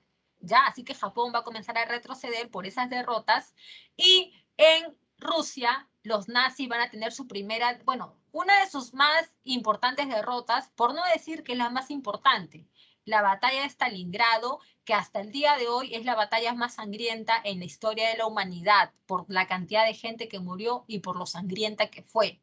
Esa batalla es muy importante porque dicen que a partir de ahí en adelante los nazis no ganan absolutamente nada, solamente van a sufrir derrota tras derrota. Chicos, ahora que me estoy dando cuenta por acá, hay una parte de la guerra que no la han colocado. ¿Sí o no? ¿Se han dado cuenta ustedes que hay una parte de la guerra que no la han colocado? Bueno, ahí en el chat vayan poniendo si se han dado cuenta cuál es la parte que no han colocado mientras nosotros avanzamos. En el caso de Francia, los aliados van a aplicar la operación Overlord, ¿no? O también conocido como el día D. El día D es el día del ataque, ¿no? Así se le conoce, ¿no? En lo militar, así se le conoce al día D, el día del ataque. Van a desembarcar en las playas de Normandía, al norte de Francia, y desde ahí inicia la liberación de Francia. Escucha bien cómo te lo estoy diciendo, ¿ah? Inicia la liberación de Francia. No te estoy diciendo que en ese día Francia se liberó, porque sería pues ilógico que en un día toda Francia se pueda liberar. Es el día en que inicia la liberación de Francia. Ya para esos meses, casi estamos hablando del final de la guerra, los aliados se van a reunir en conferencias, la conferencia de París, la conferencia de Yalta, la conferencia de Potsdam, son varias conferencias, ¿no? En estas conferencias de Yalta y Potsdam, los aliados van a conversar acerca de cómo derrotar a Alemania y qué es lo que va a pasar cuando termine la guerra. O sea, son puntos que van a conversar en esa agenda, como también la situación de Corea, por ejemplo, ¿no? No, Joana, lo de Pearl Harbor sí está, Joana. La parte que no está es la parte del norte de África, ¿sí o no? ¿No se acuerdan que en el norte de África Hitler envió a Erwin Rommel y luego los aliados van a contraatacar, ¿sí o no?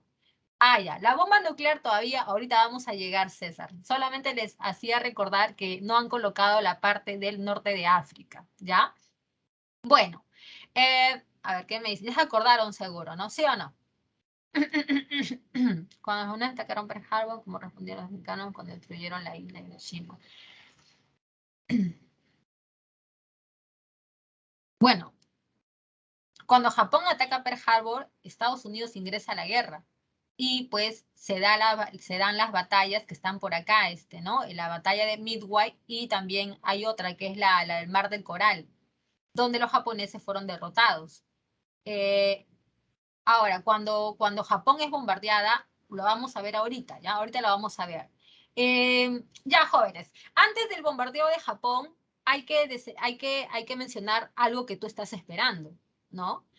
Para el mes de abril, para fines de abril de 1945, cayó Mussolini y su amante Clara Petacci. Ambos van a ser asesinados y sus cuerpos van a ser arrastrados por las calles, ¿no? A cargo, obviamente, de partidos antifascistas. Cuando Hitler se entera de la muerte de su amigo, eso fue 2 días después, ya 2 días después, Hitler se enteró de la muerte de Mussolini, que era su principal aliado. Hitler y su amante Eva Braun se van a quitar la vida en el famoso búnker, ¿ya? Así que para fines de abril, Mussolini y Hitler habían muerto. Por lo tanto, los soldados del Ejército Rojo de la URSS van a poder entrar en Berlín y la van a tomar. Inclusive hay imágenes donde los soldados están colocando la bandera, ¿no? de la URSS en las calles de Berlín. Una foto retocada, obviamente, ¿no? Todos saben que esa foto donde están los soldados, ¿no? Creo que por acá está, mira, vamos a ponerla. A ver. El Ejército Rojo toma Berlín. Ahí está, toma Berlín. Ahí está, ¿ves? Esa es la imagen que es la más difundida, donde los soldados del Ejército Rojo de la URSS están izando la bandera de la URSS en las calles de Berlín, pero es una foto retocada. En realidad no fue así, pero es la que más se vendió, ¿no? Claro, es como la foto de acá, mira, mujer de los efectos, así lo voy a poner, ¿ya? Efectos del crack. Vamos a ver si me sale. No. Ay, disculpen, chicos. Nos salió una foto más terrible de que nada que ver con lo que nosotros queríamos. Yo quería otra cosa. Vamos a ver, lo ponemos así. Ahí está, ahora sí, ya, ahora sí, chicos. Disculpen por la imagen anterior, fea, horrible.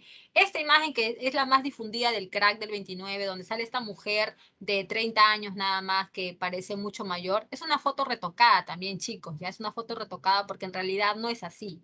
No es así, es lo que hace la propaganda para decir, mira, la gente cómo sufría, pero disculpa, Manuel, esa foto, yo crack por la crisis, pero bueno, ya fue. Jóvenes, entonces cuando entra el Ejército Rojo en Berlín, la Segunda Guerra Mundial en Europa termina en mayo de 1945, pero la Segunda Guerra Mundial en el Pacífico todavía continuaba, porque el Japón no se quería rendir. Estados Unidos la amenaza y le dice, ríndete, te voy a destruir. Y como Japón no aceptaba su derrota, Estados Unidos envió las bombas atómicas sobre Hiroshima y Nagasaki. Esa es otra historia, jóvenes, porque ustedes seguro que ya han escuchado decir que los primeros en buscar la creación de la bomba atómica fueron los alemanes, ¿ya?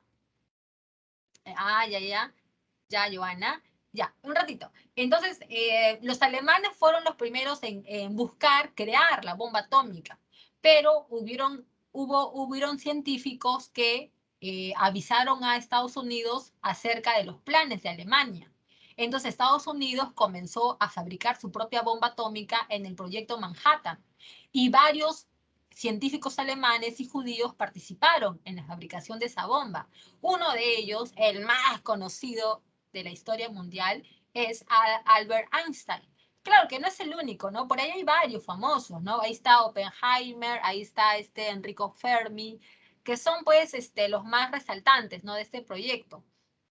Cuando la bomba atómica estuvo lista, nadie quiso hacerse responsable de ella. O sea, nadie quiso firmar la autorización para enviar la bomba. El presidente Roosevelt no quiso firmar, pero una semana antes de que termine la guerra, el presidente Roosevelt murió. Ustedes saben que el presidente Roosevelt fue encontrado muerto en su despacho, probablemente de un ataque al corazón, ¿ya? Claro, muchos científicos judíos migraron a Estados Unidos, obviamente, ¿no? Se fueron a Estados Unidos a colaborar con los norteamericanos. Entonces, como muere el presidente Roosevelt, el Congreso norteamericano nombró como nuevo presidente a Harry Truman. Y ese señor Truman es el que va a firmar el lanzamiento de las bombas atómicas, que fue bastante criticado, ya bastante criticado. Detrás de eso va a haber bastante de qué hablar. El 6 y 9 de agosto de 1945, Japón fue bombardeada y tuvo que aceptar su derrota incondicional. Consecuencias, 60 millones de muertos. En la conferencia de París se crea la ONU, Organización de las Naciones Unidas, donde participan una gran cantidad de países del mundo, aunque claro, el organismo más importante de la ONU es el Consejo de Seguridad, donde hay 4 asientos que son permanentes. Ya tú búscalo ahí en tu curso de cívica, pregúntale a tu profesor cuáles son los asientos permanentes del Consejo de Seguridad de la ONU, para que te des cuenta quiénes son los países que gobiernan el mundo, porque en el Consejo de Seguridad se toman las decisiones más importantes, ¿no?, sobre temas del mundo. Los juicios de Nuremberg y de Tokio es para castigar a los culpables de la guerra, entre ellos a los principales jefes nazis, que fueron los responsables del holocausto judío. Ya jóvenes, ahí te recomiendo que veas la película La lista de Schindler, por ejemplo, o también puedes ver El pianista, que son bastante buenas para hablar de lo que es el holocausto judío. Pero también, chicos, te lo voy a dejar mencionado nada más. Si tú pensabas que los nazis mataron un montón de judíos de manera, pues, horrible, totalmente reprochable, pues averigua el holocausto asiático. Los japoneses mataron un montón de población china, bueno, asiática, ¿no? Pero más que todo china, durante los años de la Segunda Guerra Mundial, y mucho más que los nazis todavía, mucho más. Pero casi eso no es muy difundido, casi la gente no sabe acerca del holocausto asiático. La Guerra Fría. Confrontación geopolítica global entre las dos nuevas superpotencias del mundo. Estamos hablando de Estados Unidos y de la URSS, que van a dividir al mundo en dos grandes bloques. Jóvenes, se habla de un mundo bipolar, porque en el mundo van a haber dos bloques. El bloque capitalista liderado por Estados Unidos y el bloque socialista liderado por la URSS. Eso lo dijo Churchill en una conferencia en Estados Unidos. Sobre Europa ha caído un telón de hierro, una cortina de hierro. Así dijo Churchill. Y esa idea se extendió y pues en los años de la Guerra Fría se hablaba de un mundo bipolar, ¿no? Como que en el mundo había caído pues una línea que separaba al bloque capitalista del bloque socialista. A ver, características, estamos hablando de dos ideologías antagónicas, ¿no? El comunismo versus el sistema liberal democrático de Estados Unidos. Hay bloques militares que se van a formar, que lo vamos a ver ahora, y también la carrera armamentista. A ver, chicos, la Guerra Fría es un enfrentamiento indirecto entre Estados Unidos y la URSS. Este enfrentamiento se va a dar en todos los planos, ¿ya? En todos los niveles: político, económico, militar, espacial, armamentístico, cultural, deportivo, el cine, en todos los escenarios, jóvenes, ¿ya? Yo sé que a nosotros nos interesa más el Plan Marshall, la OTAN, pero el enfrentamiento fue en todos los niveles. Por ejemplo, en el tema deportivo, en esos años, a los Juegos Olímpicos, los rusos y los norteamericanos mandaban a sus mejores atletas para que se disputen las medallas de oro, y de esa manera cada potencia podía tener más prestigio ante los logros que alcanzaban. En la carrera espacial, los rusos estaban llevando la delantera, enviando el primer satélite artificial al espacio y después el primer ser vivo, que fue la perrita Laika, y el primer hombre y la primera mujer al espacio. Fue por eso que los norteamericanos mandaron el Apolo 11 a la Luna, con los 3 tripulantes, ¿no? Armstrong, Collins y Aldrin. Pero en realidad, jóvenes, dicen que eso nunca ocurrió, que ese año 1969 no se llegó a la Luna. No lo sabemos, no estamos seguros de eso, pero es lo que se menciona. En el tema, jóvenes, del cine, también los norteamericanos y los rusos van a tener una competencia. Date cuenta que durante los años de la Guerra Fría, hay muchas películas que ponen al descubierto, ¿no?, los planes que se llevaban a cabo. El agente 007, ¿no?, que era un espía. ¿Por qué se habla de ese espía? Porque en el mundo real, durante la Guerra Fría, habían espías, tanto de parte de los rusos como de los norteamericanos, que hacían espionaje y trabajo y espionaje para poder descubrir los planes del enemigo. También en el cine, tú vas a ver que hay películas donde los norteamericanos se convierten en los salvadores del planeta. Mismo Goku, ¿sí o no? Ahí tienes, por ejemplo, a Superman, el Capitán América, que ¿cuál es la misión de esos héroes? Salvar al planeta. ¿Y de dónde son? Son héroes americanos. En la película Rocky, Rocky, ¿a quién derrota? Al ruso. En la película Rambo, Rambo, ¿dónde es el escenario donde Rambo ¿no? Ataca? En Vietnam, ¿no? En la guerra de Vietnam. Y muchas películas más, chicos, donde los norteamericanos se hacen ver como los salvadores y el resto del mundo somos los malos. Hagamos Iván Drago, el ruso, en Rocky 4, ¿verdad? Seguro que ustedes la han visto. Chicos, ¿se habían dado cuenta de eso ustedes? Que los norteamericanos se hacen los buenos en todo y los malos son los rusos, los malos son los coreanos, los malos son los árabes. ¿Sí o no? ¿Se han dado cuenta de eso? Me imagino ustedes en las películas, ¿o no? Bueno, pues ya, si no se han dado cuenta, traten de verlo de esa manera y bueno, ustedes sacarán sus propias conclusiones. En el caso de programas económicos, tenemos el Plan Marshall, que va a ser un programa para brindar apoyo económico a los países de Europa Occidental. ¿Ah? No te vayas a confundir. Estados Unidos va a brindar ayuda económica a América con el Plan Alianza para el Progreso. A los países de Asia mediante el plan SEATO. A los países de Oceanía mediante el plan ANZUS. Y en el caso de Europa Occidental es el plan Marshall. Así que hay que ser muy minuciosos con esos nombres porque son destinados para ciertos países, ¿no? Lo que es Europa Occidental solamente es el plan Marshall. La URSS hizo lo mismo creando su propio programa económico que va a ser la Comecon. Es lo mismo que el plan Marshall, pero para los países de Europa Oriental. En el caso militar político, en cuanto al tema militar político, tenemos que Estados Unidos crea la OTAN, Organización del Tratado del Atlántico Norte, para poder brindar apoyo militar a sus países aliados. Profesora, ¿quiénes son los países aliados de Estados Unidos? Inglaterra, Italia, Francia, la RFA y varios países de Europa Occidental. La URSS hace lo mismo y crea el Pacto de Varsovia, que también es un plan político-militar para brindar ayuda a sus aliados. Checoslovaquia, Rumanía, Bulgaria, la RDA y todos los países que conformaban la URSS, ¿ya? Así que estamos haciendo los equivalentes.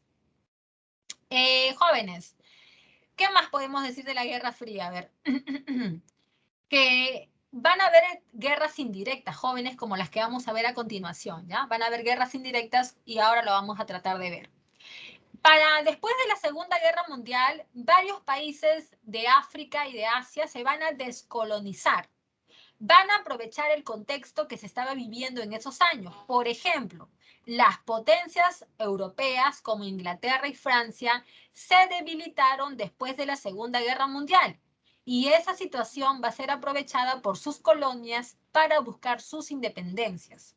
Otra causa importante es que en estos países africanos y asiáticos van a aparecer líderes y también movimientos nacionalistas.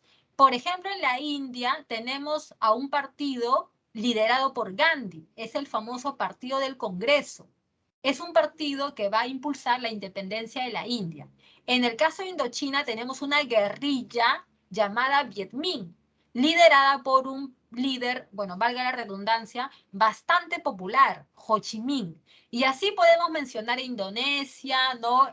Caso de Egipto, Argelia, donde van a haber varios líderes carismáticos que van a tener bastante llegada con la gente y de esa manera se va a comenzar a impulsar la independencia. Estados Unidos y la URSS apoyan para extender sus influencias sobre estos países que se van a independizar.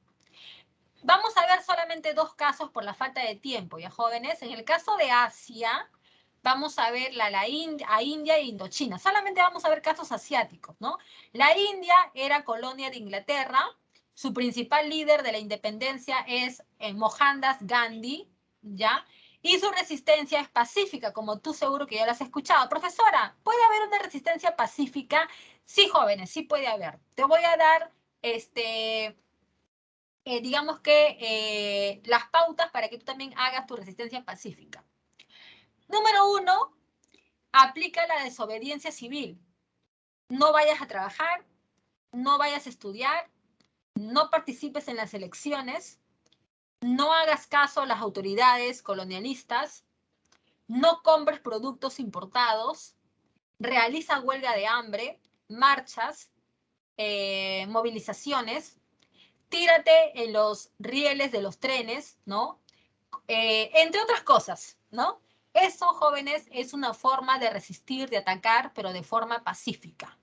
De esa manera, estás hostigando a tu metrópoli y tarde o temprano vas a ver que te va a dar tu independencia. ¿Hubo derramamiento de sangre? Sí hubo, jóvenes. Hubieron ataques, pero fueron muy pocos. Básicamente la resistencia de Gandhi es de tipo pacífica. Ahora, cuando la India va a lograr su independencia, hay un problema que hay que solucionar. Jóvenes, en la India la población estaba conformada en un 90% por indios, pero en un 10% habían musulmanes. Y eso era un problema, jóvenes. Era un problema, ¿por qué?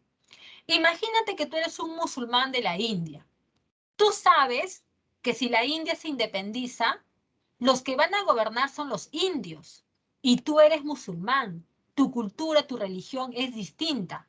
Y al ser minoría, al ser tu minoría, te das cuenta que los que van a sacar provecho y los que van a gobernar para sus intereses son los indios. Y tú te vas a ver disminuido, te vas a ver perjudicado. Entonces, esa situación había que resolverlo para evitar problemas en el futuro. Es por eso, jóvenes, que cuando se decide la independencia de la India, los musulmanes, que también van a tener su propio partido, se llamaba la Liga Musulmana, y su líder era Ali Jinnah. Los musulmanes van a reclamar tener un espacio para ellos. Y es ahí donde se va a decidir que la India se va a dividir en 2 naciones. La India para los hindúes, para los indios, y para los musulmanes se crea Pakistán, para que los musulmanes tengan su propio espacio y de esa manera evitar problemas de ataques. Jóvenes, lo lamentable de esto es que ahí no queda todo, porque después de que la India se independizó, hubo muchos problemas por resolver, problemas sociales, problemas económicos, problemas también, digamos que en las zonas fronterizas, ¿no? En las zonas fronterizas de Pakistán siempre habían ataques, habían pues problemas por raza, de tipo étnico, de tipo religioso. Es por eso que por los años 70, una parte de Pakistán se convierte en un país autónomo llamado Bangladesh. ¿Ya, chicos? Pero eso no hay tiempo para explicarlo más a detalle, pero básicamente son por problemas étnicos, raciales que hay en esas partes de Asia, que hasta el día de hoy todavía lo sigue habiendo. Si no me crees, búscalo en internet, o inclusive hay una película donde se ve una parte de eso. Es una película muy buena que se llama ¿Quién quiere ser millonario?, donde trata de 2 niños, ¿no?, que se convierten en adultos, y uno de esos niños, cuando se convierte en adulto, va a un programa donde le hacen muchas preguntas, y ese jovencito logra responder todas las preguntas y se lleva el premio mayor. Y la gente desconfiaba cómo un jovencito ignorante, ¿no?, con poca preparación, pudo responder tantas preguntas que solamente una persona culta lo hubiera podido responder. Chicos, ¿ustedes han visto esta película ¿Quién quiere ser millonario? ¿Lo han visto o no? Por ahí vayan respondiendo, y si no lo han visto, traten de buscarlo, ¿ya? Indochina. Indochina era una colonia de Francia. En el caso de Indochina, no va a ser pacífico, va a ser violento, porque Francia no va a querer darle su independencia. Es ahí donde Ho Chi Minh, que lideraba el partido guerrillero del Viet Minh, van a tener que iniciar una guerra y esta guerra va a terminar después de varios años en la batalla de Dien Bien Phu, donde Francia va a ser derrotada y va a tener que firmar la Conferencia de Ginebra. La Indochina se independiza y al igual que la India, por problemas étnicos, va a tener que dividirse en 3 territorios diferentes: Laos, Camboya y Vietnam. Ya jóvenes, Vietnam. Vamos a ver más adelante qué va a pasar en Vietnam. En la conferencia de Bandung, en Indonesia, los países que recién se habían independizado se van a reunir y van a tener algunos puntos que van a discutir, como por ejemplo, no volver a someter, o sea, no permitir nuevamente ser colonizados, ¿no? Rechazan la colonización. Van a rechazar el armamentismo, ¿no? De los países, ¿no? Industrializados. Están en contra, ¿no? De esos programas armamentísticos de los países potencias. Y también van a dejar en claro que no se van a someter a ningún bloque, ni con el capitalismo, ni con el comunismo. Vamos por aquí, chicos. China. Para el siglo XX, China continuaba siendo un país de tipo feudal, o sea, su economía era atrasada, muy parecido a lo de Rusia, muy parecido, ¿ya? Una economía feudal, atrasada, y la población campesina era explotada y vivía en una situación de pobreza y miseria. ¿Qué pasa con los gobernantes? Estamos hablando de la dinastía Qing, también conocida como dinastía Manchú, pero el término correcto que debes utilizar es dinastía Qing, ¿ya? Ese es el término correcto. ¿Qué pasa con la dinastía Qing? Eran unos gobernantes débiles e incapaces. Las potencias abusaban de la debilidad de los gobernantes y podían ocupar China bajo sus intereses. Por ejemplo, Japón, Francia, Estados Unidos e Inglaterra tomaron el control del comercio chino y lo explotaban bajo sus intereses. Inclusive el caso de Inglaterra es el más importante por las guerras del opio que ocurrió en el siglo XIX, donde la reina Victoria derrotó a China en estas guerras, ¿no? A consecuencia de la venta del opio, y tras esa victoria Inglaterra pudo imponerle a China varias concesiones comerciales para vender opio en su mercado. Entonces, como te digo, Inglaterra, Francia, Estados Unidos dominaban China y los gobernantes no hacían nada ante eso, no hacían nada. Tiene dos fases, la fase nacionalista y la fase comunista. En la fase nacionalista, Sun Yat-sen establece la república en Nanking, solamente en Nanking, ¿ya? Porque el territorio chino era tan extenso que había muchos problemas que resolver. Así que la república que se establece solamente va a ser en Nanking. Profesora, ¿qué problemas había en el interior de China? Las provincias de China estaban gobernadas por terratenientes militares que se hacían llamar los señores de la guerra. Entonces, esos terratenientes militares eran bastante poderosos porque tenían sus propios ejércitos. Para que tú puedas unificar China, tenías que derrotar a todos esos militares que gobernaban en las distintas provincias de China. Así que la cosa no era tan fácil. Es por eso que Sun Yat-sen solamente proclamó la república en Nanking. Cuando muere Sun Yat-sen, lo va a reemplazar Chiang Kai-shek, que va a tratar de unificar China con más o menos éxito, ¿ya? Pero ahí aparece otro problema. El Partido Comunista de Mao Zedong, que se va a fundar en 1922-23. ¿Cuál es el problema? Que el nacionalismo y el comunismo no se llevan bien, son totalmente opuestos. El comunismo, tú ya lo conoces, ¿verdad? Quiere eliminar la propiedad privada, mientras que el nacionalismo defiende la propiedad privada. Entonces se van a oponer y van a entrar en una guerra civil. Esa guerra civil va a tener una tregua en el año 1937 cuando Japón invade China. Para el año 1945, la Segunda Guerra Mundial termina y el Ejército Rojo de la URSS ingresa en China y desaloja a los japoneses. Es ahí donde los nacionalistas y los comunistas van a reiniciar su guerra civil que va a terminar en 1949 con la derrota de los nacionalistas. Pregunta que se ha hecho varias veces. El triunfo de los comunistas fue gracias al apoyo masivo de los campesinos. Ya, jóvenes, así que tenlo muy presente, por favor. Si los comunistas ganaron, es porque los campesinos dieron su apoyo al Partido Comunista de Mao Zedong. Los nacionalistas huyen con el apoyo de Estados Unidos y van a refugiarse en una isla que hoy en día se llama Taiwán. Mientras que en China se queda Mao Zedong y va a proclamar la República Popular China.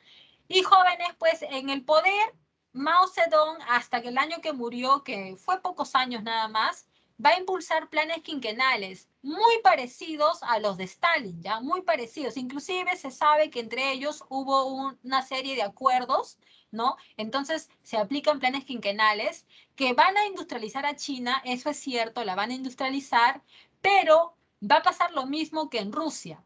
Se va a descuidar el tema de la agricultura y cuando Mao Zedong trató de tomar acciones en el tema de la agricultura mediante el plan El Gran Salto Adelante, los resultados no van a ser muy buenos y eso va a causar la muerte de millones de chinos. Inclusive se dice que en distintas partes de China va a haber canibalismo, o sea, la gente va a llegar al grado de comer carne humana ante la gran hambre que se va a vivir producto de estos planes quinquenales. Como el Gran Salto Adelante fracasó, Mao Zedong tenía miedo de que sus opositores comenzaran a atacar y de repente el comunismo iba a entrar en problemas.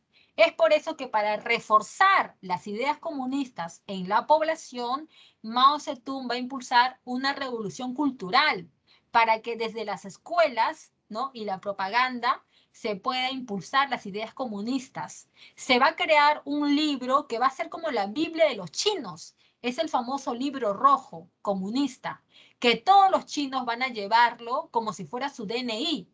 Dicen que después de la Biblia, el libro rojo de Mao Zedong ha sido el libro más impreso en la historia de la humanidad. Muy bien, jóvenes, yo te dije que en la Guerra Fría van a haber conflictos indirectos. ¿Por qué son indirectos? Porque en estos conflictos los que están protagonizándolos son Estados Unidos y la URSS, pero de manera indirecta. Primero está el tema de Corea, que va a ser dividida por el paralelo 38. Eso fue después de la Segunda Guerra Mundial. La parte de Corea del Norte va a ser de influencia comunista y la parte de Corea del Sur influencia capitalista.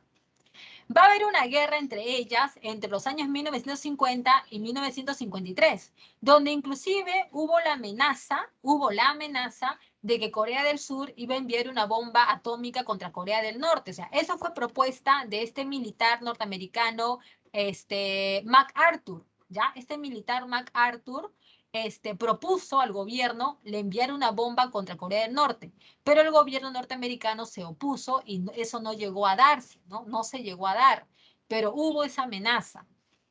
Finalmente, jóvenes, la guerra termina y en el armisticio Panmunjom se va a decidir que las Coreas se van a mantener divididas.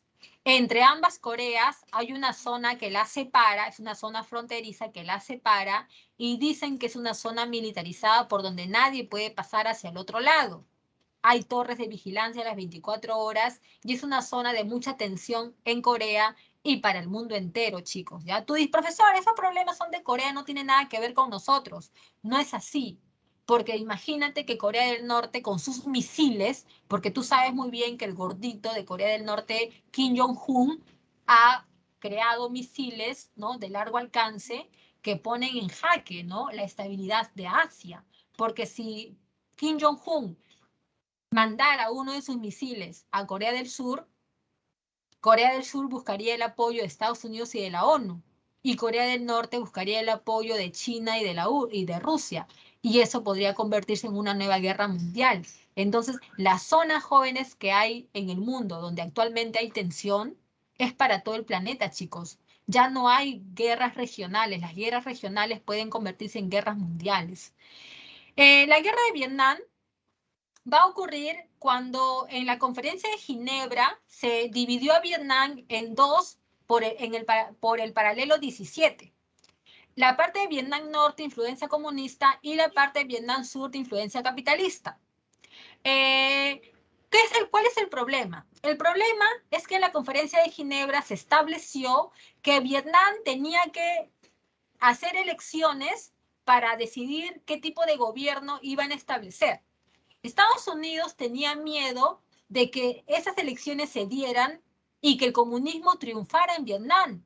¿Por qué? Porque Ho Chi Minh era un líder bastante querido por toda la gente vietnamita. Entonces Estados Unidos tenía ese temor de que si las elecciones se daban, el comunismo ganaría en Vietnam. Es por eso que Estados Unidos apoya a Vietnam del Sur para derrotar al Vietcong. Profesora, ¿qué es el Vietcong? El Vietcong es una guerrilla comunista que se va a crear en la parte de Vietnam Sur, donde tenía pues Estados Unidos mayor influencia. O sea, el Vietcong es como el Viet Minh, pero con la diferencia de que el Vietcong aparece en la zona de Vietnam del Sur, mientras que el Viet Minh era una guerrilla de Vietnam del Norte. ¿Cómo ingresa Estados Unidos a la guerra de Vietnam? Con el incidente de Tonkin, donde se dice que un barco norteamericano fue atacado por fuerzas vietnamitas del norte. Entonces, con ese pretexto, Estados Unidos ingresa a la guerra de Vietnam y, jóvenes, eso va a ser bastante criticado en el mundo. La crítica internacional dice, ¿qué hace Estados Unidos en una guerra donde no tiene nada que ver? Entonces, esos jóvenes es lo que finalmente va a traer gran rechazo internacional, y si no me crees, busca en los videos de YouTube el ataque a esta niña que su aldea fue atacada con las famosas guerras de Napal. Ya, mira, por acá lo podemos poner. Creo que esta vez no lo han puesto. Acá lo voy a poner. Guerra de Napal. Acá está. Esta es la imagen, jóvenes, que dio la vuelta al mundo, donde esta aldea de Vietnam del Norte fue atacada por por naves norteamericanas que enviaban las famosas bombas de napal. El napal, jóvenes, es una bomba que cae y comienza a generar un incendio grande y que no se apaga con fuego, porque el napal, a diferencia del querosene, ¿no? De otra cosa, el napal es como un combustible que no se apaga con agua. Entonces, estos ataques de los norteamericanos con Napal es lo que generó el rechazo internacional, y Estados Unidos tuvo que retirarse de Vietnam. Estados Unidos se retira, Vietnam realiza sus elecciones y triunfa el comunismo. Vietnam se convirtió en un país socialista.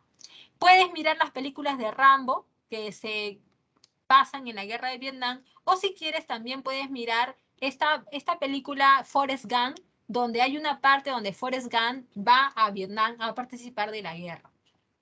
Cuba va a tener una dictadura corrupta a cargo de Fulgencio Batista, apoyado por los Estados Unidos, ¿ya?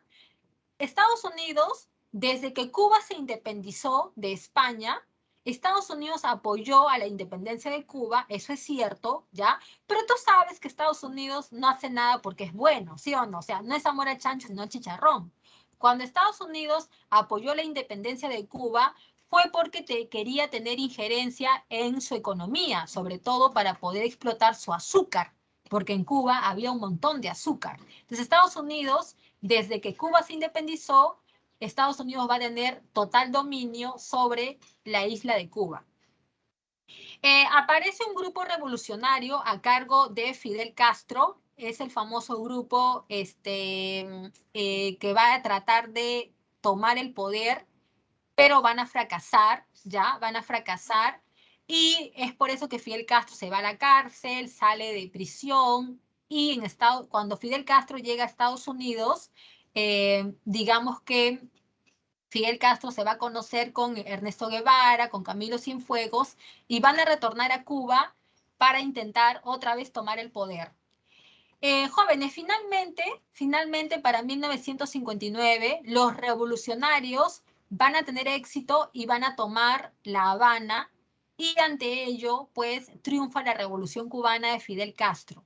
Fulgencio Batista se fue de Cuba, apoyado por Estados Unidos, y cuando Fidel Castro llega al poder, sus medidas son las que van a traerle problemas con Estados Unidos. Por ejemplo, Fidel Castro va a expropiar empresas norteamericanas, y es ahí donde los norteamericanos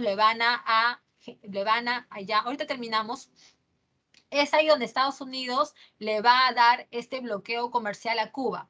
Chicos, no tenemos tiempo para poder detallar cómo fue ese bloqueo comercial, ni si es un embargo, porque hay mucha gente que dice que no fue un bloqueo, sino un embargo. Vamos a dejarlo mencionado nada más. Pero sí lo que vamos a terminar diciendo es que con el régimen de Fidel Castro, Cuba va a cambiar bastante a como era antes, ¿no? Porque Fidel Castro va a impulsar una serie de cambios, reformas en Cuba, y se va a liar con la URSS, y esto va a traer problemas, ¿no? Como la crisis de los misiles en el año 1962, donde pues los norteamericanos detectaron la presencia de misiles soviéticos en Cuba, y eso casi conlleva a una tercera guerra mundial, ¿no? A no haber sido porque Khrushchev y Kennedy conversaron, y de esa manera pues esto solamente quedó como una anécdota y ya no hubo ningún enfrentamiento entre estas dos potencias. Chicos, eh, luego de algunos años en que la URSS y Estados Unidos ya no se atacaron, que fueron los años de la coexistencia pacífica, para los años 80 los problemas se van a reavivar cuando llega al poder Gorbachev, ¿no? En la URSS, y va a impulsar lo que fueron sus reformas, la perestroika y la glasnost, ¿no? Que si bien es cierto, estas reformas fueron para poder sacar a la URSS de la crisis, pero terminaron siendo peor, porque acá, digamos que a consecuencia de estas reformas, eh, la URSS va a terminar desintegrándose. Bueno, chicos, en realidad no fue tanto por las reformas de Gorbachev, sino por otros problemas que la URSS estaba atravesando desde mucho tiempo atrás, como problemas económicos, muchos movimientos nacionalistas al interior de la URSS, y sobre todo por la corrupción del Partido Comunista, que, como te dije en una clase anterior, el comunismo de la URSS nunca fue un verdadero comunismo. Entonces vamos a ver que estas son las causas que realmente conllevaron a que la URSS se desintegrara en el año 1991, ¿ya?